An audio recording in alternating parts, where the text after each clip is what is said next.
10% of Kenyans living with disability have a form of hearing disability that they need an assistive listening device if they are to live life as independently as possible. But for most of them, getting the right professional help and purchasing such devices is a great barrier. Dr. Mercy Korir brings you those details on Your Health Budget.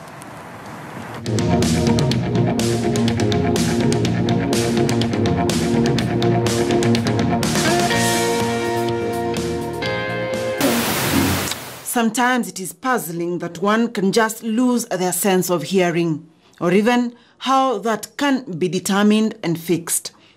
Does one have a hearing loss?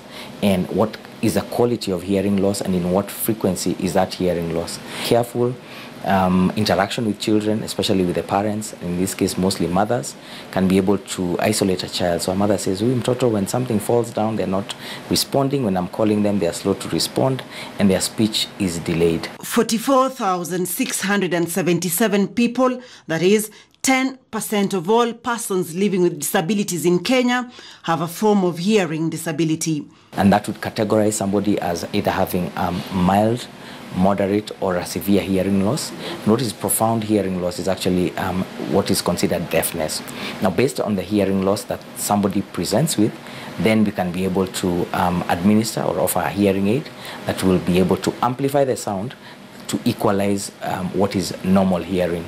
Persons with hearing disabilities, just like those with a physical disability, need assistive devices.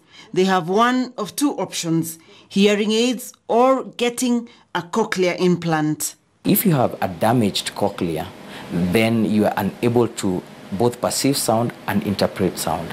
And this would be either children or adults who have been born with hearing loss, which is profound, or have developed hearing loss, which is profound. In other words, your cochlea cannot be amplified, and therefore you would require to replace that cochlea, which is otherwise destroyed, by placing in a cochlear implant.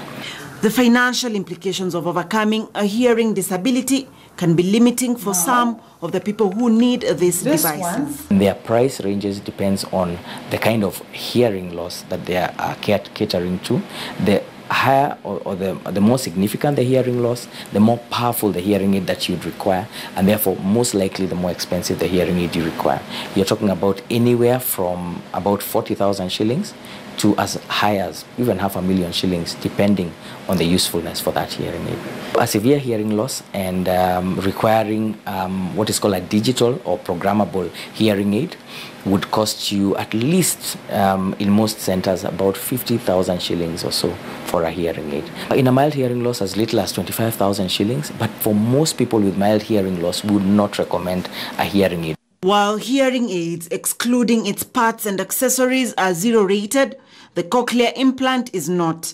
As an assistive listening device, one still needs to pay taxes for this. Whereas it costs anywhere upwards of about 4 million shillings. Today it will cost 2.6 million shillings for a person to obtain a cochlear implant in our country. And this would cover the cost of pre and post operative management and rehabilitation and mapping, and as well as the device and the surgery itself for the cochlear implant. The cost that dents one's health budget may stop people from seeking assistance. Medical insurance providers, and especially the National Hospital Insurance Fund, NHIF, should consider alleviating fully the pain of those seeking to hear the rest of the world around them. Dr. Mercy Korir, KTN News.